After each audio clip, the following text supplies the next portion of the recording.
Step 3, NCERT reading. NCERT reading or reference book reading வந்து is must for NEET. 5. இப்போ biology எடுத்துக்கிட்டோம்னா நீங்கள் state boards ஒன்றா இருந்தாலும் சரி, நீங்கள் வந்து சிபிஎஸ்சி போர்ட்ஸ் ஒன்றா இருந்தாலும் சரி, நீங்கள் கண்டிப்பாக NCERT படிச்சே தான் ஆகணும்.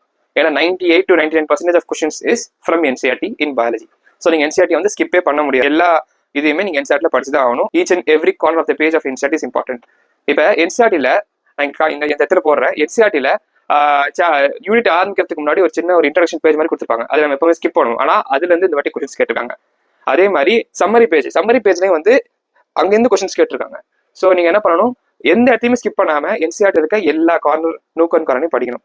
This is for biology. அதே மாதிரி இன்ஆர்கானிக் கெமிஸ்ட்ரி அண்ட் ஆர்கானிக் கெமிஸ்ட்ரியுமே இதே ஸ்ட்ராட்டஜி தான்.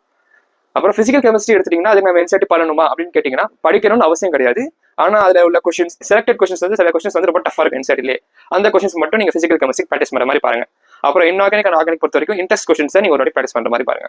இப்போ ஃபிசிக்ஸ்க்கு எடுத்துட்டோம்னா எல்லா சப்ஜெக்ட்டுக்கும் எல்லா சாப்டர்ஸ்க்குமே நீங்கள் NCERT படிக்கணும்னு தேவையில்லை. ஃபிசிக்ஸ்க்கு மோஸ்ட் இம்பார்ட்டன்ட் வந்து உங்கள் கிளாஸ் நோட்ஸ், அப்புறம் ரெஃபரன்ஸ் புக்ஸ். இந்த ரெஃபரன்ஸ் புக்ஸ் பற்றி நான் அப்கமிங் வீடியோவில் சொல்கிறேன். NCERT எந்த சாப்டர்ஸ் படிக்கணும் அப்படின்னு நீங்கள் கேட்டிங்கன்னா 12th இருக்க சில சாப்டர்ஸ் தியரிட்டிக்கல் சாப்டர்ஸ்னு இருக்கும். நீங்கள் எக்ஸாம்பிளுக்கு magnetism and matter, electromagnetic wave, அப்புறம் மாடர்ன் பிசிக்ஸ், செமிகண்டக்டர், இந்த 4 யூனிட்ஸ் இருக்குல்ல, இந்த 4 யூனிட்ஸ் தான் வந்து நீங்கள் NCERT படிக்கணுன்ற அவசியம் இருக்கும். மற்ற யூனிட்ஸ்க்கு நீங்கள் NCERT படிக்கணுன்ற அவசியம் கிடையாது.